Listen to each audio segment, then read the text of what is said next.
You can pick your nose, but you can't pick your family. That's what they say, right? Well, I'm paraphrasing a little bit there, but you get the point. It's a sentiment that pretty much everyone can get behind, even though your sister might have been a dweeb that made your life hell, or your mother is constantly breathing down your neck to see them more often. Most of us know that when push comes to shove, we would do just about anything for them. Like say, I don't know, dropping your mother's estate to travel across the country with your teenage daughter to sate their curiosity surrounding the faintest possibility of a family secret. Okay, perhaps that's not all that relatable, but it's undeniably very interesting, and this is the central plot that drives the story of Open Roads, a narrative-driven walking simulator that aims to tell a poignant story of a fragmented family battling through hard times, and the secret story of Opal's mother, who seems to have a secret past that raises many questions about who she truly was. This whirlwind story all revolves around a mother-daughter dynamic as you, Tess Devine, intend to have one more carefree adventure before life as you know it changes forever. But is this a story that's actually worth playing through firsthand? Well, fill the tank with gas and let's hit the road. This is what I thought of Annapurna's new coming-of-age walking simulator, Open Roads. Okay, so there's only one logical place to start with in a walking simulator, and that is the walking. That was a joke, in case you were wondering. We're obviously going to look at the narrative that drives this whole thing, but as a quick side note, the walking was very slow, just so you know. To set the scene, Open Roads places you in the shoes of Tess Devine, a typical teen from Middle America who has been living with her sick grandmother along with her mother for some time now. Sadly, when we step into the shoes of Tess, her grandmother has just passed away and the house has been sold from under them. And now they're selling the house out from under us. So when we begin this adventure, we are tasked with packing up Tess's room and the house as they prepare to vacate and find a new place. However, after finding a few hidden items in the attic, new discoveries and a burst of nostalgic feelings act as the catalyst for a cross-country road trip to find the truth. Now I have to say that before I even left the home for this road trip, I had put all the puzzle pieces together in my mind and drawn a conclusion as to all the twists that lay before me, and not to sound like too much of a know-it-all. Wow. But I was 100% correct on all counts, and I won't spoil any of the story beats for you, but this was a bit of a letdown for me. A good writer allows for these conclusions to be drawn, leaving clues and leads out in the open for players to latch onto, but they also throw in red herrings, smoking guns and other plot devices to make you question yourself before hitting you with a genuinely shocking twist. But Open Roads never had me questioning myself for a second, meaning my enjoyment would rely pretty much fully on the world around me and the relationships between Tess and those close to her. Thankfully though, the world building is rather strong, allowing me to discover things at my own pace and giving me ample info to get to know the people intimately and get invested in their lives without ever meeting anyone outside of Tess's mother. For example, by the time I'd even left the opening room, I knew that Tess's grandmother had died of dementia, that her mum and dad were separated, and that she idolised him, that she was a web designer not too keen on the traditional college route, and she had a best friend called Fran. And this is not an exhaustive list of details in that room, but you get the picture. It's a similar approach to another walking simulator under the Annapurna umbrella, Gone Home. It took this approach when building a world that you could interact with, playing around with the stuff lying around, uncovering secret silent stories attached to each item,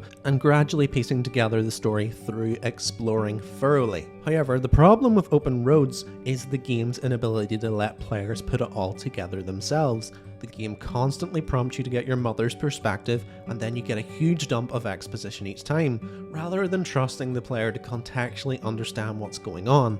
And this also seeps into the gameplay a little, as each new objective might as well be a note pressed into your forehead with a sharp thumbtack. And honestly, this was a missed opportunity, because when they left it to the player, there were some great moments. In the houseboat section of the game, there was a silent moment when you enter the kid's room and see an unopened present on the floor, and when you put this together with the desolation of the ship outside of this room, you begin to understand how sad this actually is. But there's no commentary on it, there's no dialogue, there's no forced cutscene, and that's what makes this a really good moment, and there just wasn't enough of those throughout the entire game. Okay, so the story isn't as deep and nuanced as I would like, and They didn't leave me to my own devices to truly exist in this world, so that poses the question, was the mother-daughter dynamic the game was ramming down my throat worth the intrusion? Well, sadly for the most part, not really. Right from the off, I got the feel for the thing the Open Roads team were trying to do here. They were attempting a coming-of-age story crossed with a heartfelt story breaking through the steely nature of a woman unwilling to let others in or accept help. So basically Gilmore Girls.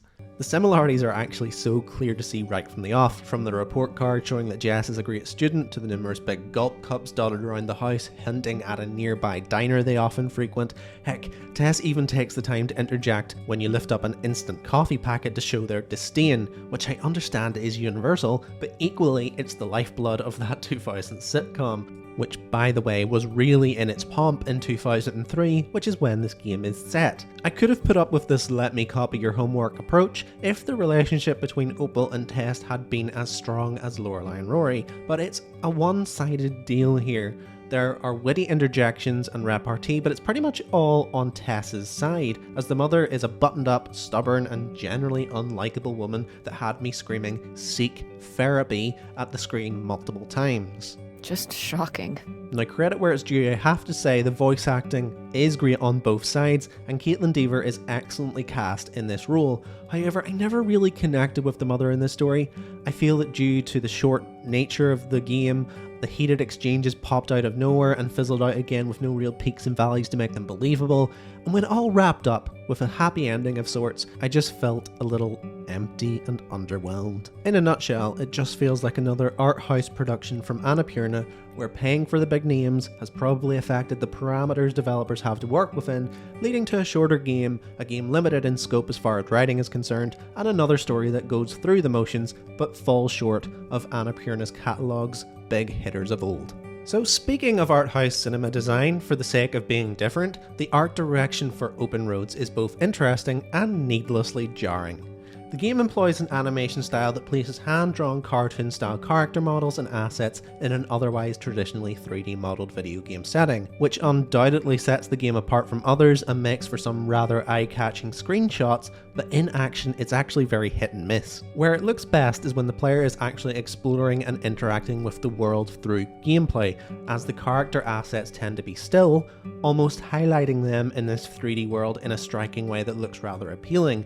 However, when the player actually enters conversations and cutscenes, which account for about a third if not a half of the game, you'll find the animation style feels lazy and unfinished. Due to the lack of lip syncing and only a few frames of movement from moment to moment, it almost feels like a rough draft, which I understand is by design, but it just doesn't look great, and due to the dialogue often continuing long after the animation ceases, it can feel like one of those games that opts for a comic book strip cutscene rather than actually rendering cutscenes. Ugh, oh my god. If I was going to make a direct comparison, and it is a niche one, I would refer you to Titanic: The Legend Goes On. No, you know nothing about me. A 2000s, unwaveringly terrible movie with half-baked animation. Do you still have a picture in the locket? Yes, ever since my mother put it around my neck as a baby.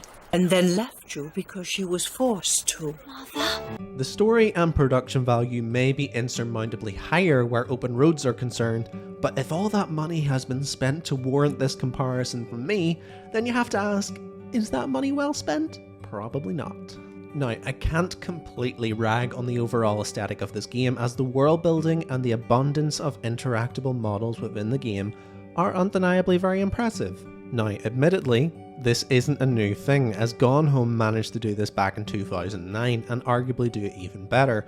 However, what has to be commended is the use of these models to create a feeling of a time capsule transporting us back to the early 2000s. It's things like the text lingo on screen as Tess texts her dad from her totally not a Nokia called a ring-along, the Tamagotchi that she forgot to feed in her chest of drawers, the printed directions as they make their way to the next destination, or the fact that Tess mistakes the Pirates of Penzance for the Pirates of the Caribbean, which was in theatres at the time, which by the way makes me feel ancient, but my mortality aside, all these little details transport you back to the period when the internet was more of a luxury than a necessity, and while I was never bowled over by the overall art style, the way they have used these assets to build a compelling set of areas to explore in a distinct setting has to be commended. Okay, time to wrap things up. Is Open Roads actually worth playing? Well, in the end, I can't help but feel disappointed as I once again sit here wondering how Annapurna keeps trying and failing to capture the magic of past walking simulators of this ilk. The thing that's lost on them, I think, is at the end of the day, it was never really about the personnel delivering the lines in games of this nature. Hell, Gone Home was a much stronger narrative, and the voice acting played such a minimal role there, so projects like this, Maquette, 12 Minutes, Hindsight, and many more just feel like style over substance. However, unlike those games, Open Roads has no unique quirk as it goes back to Annapurna's walking sim roots, and therefore it has absolutely nowhere to hide. It has to have a great world, a great story, and likeable characters, and while it's not the worst attempt in the world, it only delivers what was promised in patches. Due to the weak characters, predictable writing, jarring visuals, and a lack of player agency, all combined with the fact that the game's runtime never allows you enough time to really invest enough to be affected by the emotional moments, Open Road delivers a short, average experience which I wanted to love, but much like the characters within this story, I had to let that notion go. So there you have it guys, that is my take on Open Roads, the new walking simulator from Annapurna. If you like this, be sure to like, comment, and subscribe to the channel. I want to do more reviews like this if you enjoyed it, so let me know if you enjoy this format, what games you would like to see in the future, and we can maybe make that happen. But until next time, I've been Cal, and I'll see you later.